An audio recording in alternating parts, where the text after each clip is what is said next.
Joining me now, Janet Napolitano, former Secretary of Homeland Security under President Obama. She was also the former governor of Arizona. She was a former Attorney General of Arizona. She was former president of the University of California. She has all the things that make her perfect for this conversation.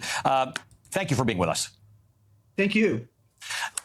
And you do have all the things because as a governor, you understand sort of what governor's authority is as it relates to the National Guard. As a governor of a border state, you understand the complexity of our immigration system and the difficulties both at the border with our legal immigration system, with our asylum system, with our. But I'm sure she's devoid of any political, affiliations or, she's not going to say anything that's going to be. She's only going to speak the truth, right? She's not going to say anything that's counter Trump, that's counter left or right. She's just going to speak.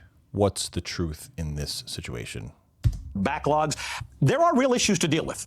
And we seem to have picked a particular narrow slice of this that is not actually our biggest problem with immigration.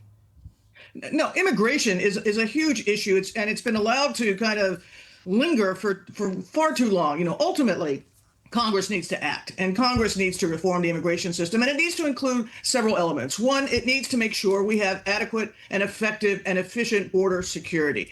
And I'm not going to quarrel with the administration's actions along the border, although I do wonder whether 13,000 active duty military will be there permanently. But the border is one thing. And when I was a governor of Arizona, I deployed the National Guard to the border to provide backup to the Border Patrol so their time could be spent finding those who were trying to cross illegally. So she's talking about Congress passing laws and doing things like that and appropriating funds. As far as I know, we were being told for the past at least 2 years towards the end when people started really, they started grinding their gears as far as the immigration coming over, that we needed congressional action in order to effect proper border security and to close down the border. To the best of my recollection, for what I've seen so far, the border is pretty much closed with no action from Congress. Now, I will absolutely agree that Congress on the whole has been doing absolutely nothing for the past, 4 or 5 months of the Trump administration. However, the notion that it was some sort of action was necessary or they needed a new tool that in the tool chest that wasn't already assigned or wasn't already delegated to the power of the president is just a false out lie. Like we had the ability to close the border the entire time during the Biden administration, and we just didn't. Second, we need to totally reform our visa system. We don't have enough visas. We're already finding now with these so-called mass deportations the effect on different aspects of our economy by not having an adequate number of visas. And with a good and functioning visa system, you know who's coming and where they're going. And then third, and probably most difficult politically. I would like to ask her, what's the number? What's the number? How many people and what's the criteria? Is it just anybody that applies? Is it somebody that has family here? Is it somebody that can benefit the United States? Is it somebody that's trying to further their education maybe? To then what? To then go overseas and then bring all that stuff to their country? We can have a visa system. That's fine. But why can't it benefit the people that are here? Why can't it benefit America?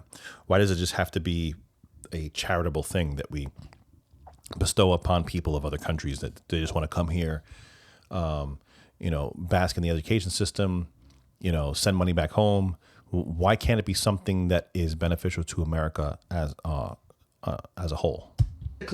Is we have to decide on some way that those who have been in the country in an undocumented fashion for years, many of them, can somehow get right with the law so that we're not breaking up families and that we're not pulling people just off the street, finding them at churches and finding them at.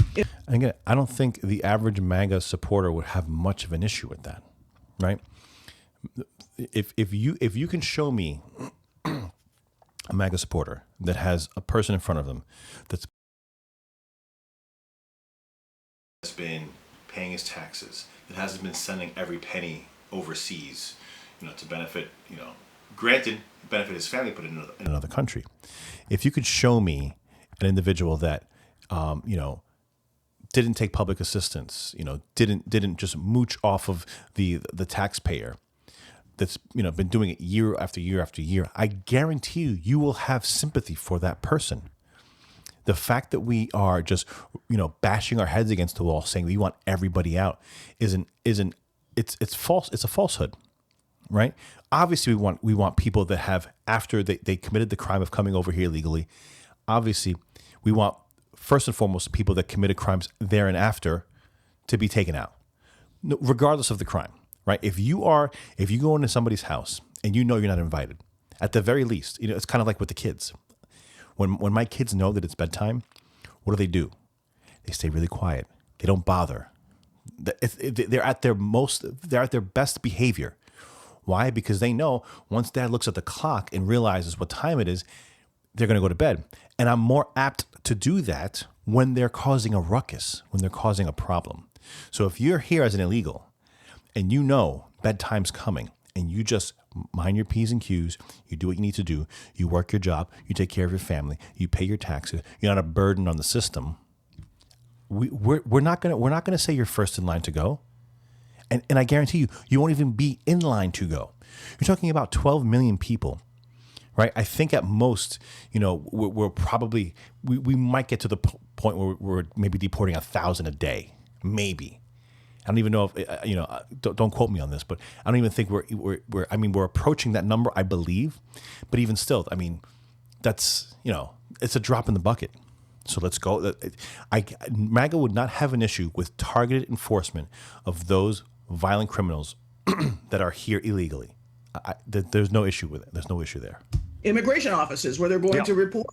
So those are the three basic elements. All of them, by the way, were encompassed in the bipartisan Senate bill that was negotiated last year that kind of got tubed in the course of the presidential campaign. Yep. But it is high time for the country to have an immigration system that reflects us both from a legal method, both from an operational method, and that is consistent with our values.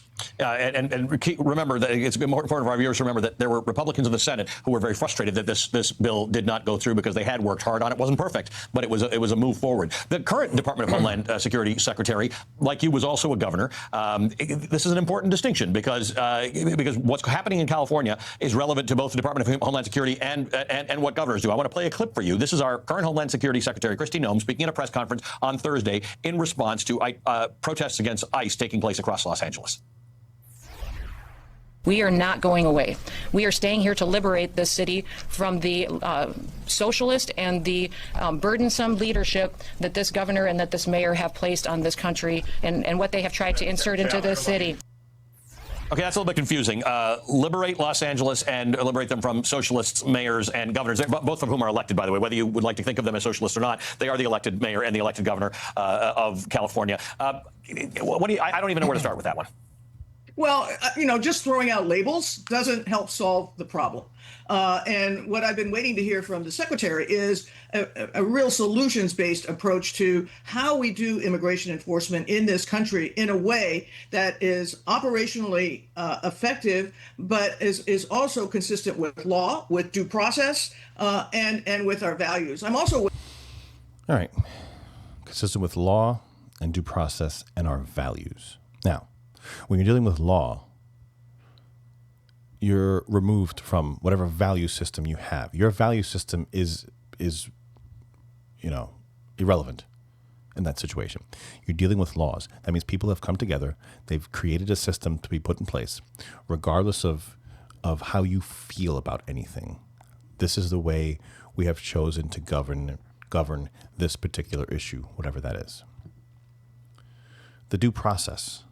This is another biggie, right? If someone has a deportation order, that's it. Their due process is done. They have a deportation order. If someone is labeled when they come in, so this is where we get lost in the weeds in this stuff, right? Somebody has come across the border and they're stopped by Customs and Border. This is prior to the Trump administration. They are going to be, they're going to claim asylum. They're going to claim refugee status. They're going to claim a plethora of things. And now, technically, right, they now need due process in order to assess if their claims are factual. So what the left now says is they're no longer illegal because we don't know if they're illegal. So if we don't know they're illegal, then they're not illegal, right? And this is this game of semantics that's played back and forth. Now, the problem is it's a system that's been taken over and it's been taken advantage of over and over and over again, and we need to put a stop to it. Otherwise, we don't have a country. Otherwise, people can come over here whenever they want. And the people that do want to do things the right way, you know, when you subvert the person that's doing the things the right way and they see other people taking advantage of a system without, you know, jumping through all the hoops that they had to jump through, then people just stop following the rules, and then you have chaos. That's not what we want, but that's what's going on, or that's what was going on up until, you know, the new administration.